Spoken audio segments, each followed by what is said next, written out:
Manalig ka kay Jesus. Lahat na kailangan mo, ilapit mo sa Kanya. Tiyak, ikaw ay Kanyang tutulungan. Amen? David has this testimony. The Lord protects the simple-hearted. When I was in great need, He saved me. Si Yahweh ang nag-iingat sa wala ng sumaklolo. Noong ako ay manganib, iniligtas niya ako.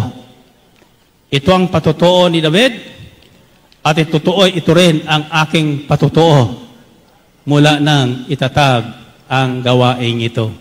Sa lahat na aking dinanas, sinasabi ko sa inyo, wala na akong bituka. It was removed in 1967. Wala na akong gallbladder. It was removed in 1987. Ang aking kanang braso, bakal na po ito, sapagkat ito po ay nabali in 1997. Almost every 10 years.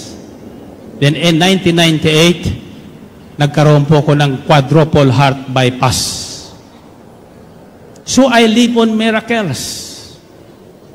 Each day for me is a miracle. Today is a miracle night for me. Your coming here is a miracle. Your palakpakan is a miracle. Yung sigawan is a miracle. Ang pakikinig nyo is another miracle.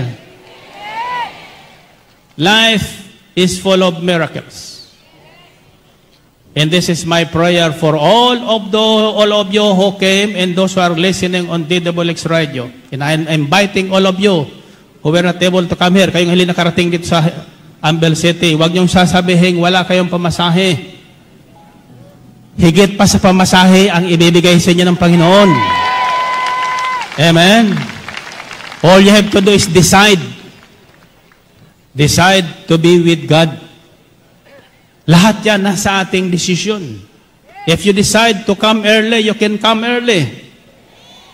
Amen? If you decide to go home early, you can go home early. Nobody will prevent you. Amen ba?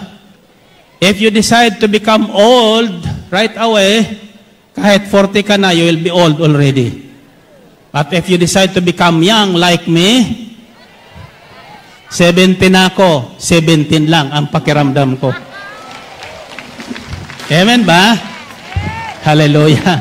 Purihin natin Panginoon. Purihin ang Diyos. In times of crisis, in times of great need, don't worry. Be happy. Lapitan niyo si Jesus. Huwag kayo lumapit sa kapitbahay. Huwag kayo lumapit sa 5-6. Huwag kayong lumapit sa inyong mayor. Huwag kayong lumapit sa inyong congressman. Huwag kayong lumapit sa inyong senador. Ang mga yan, pag eleksyon, malapit sa atin.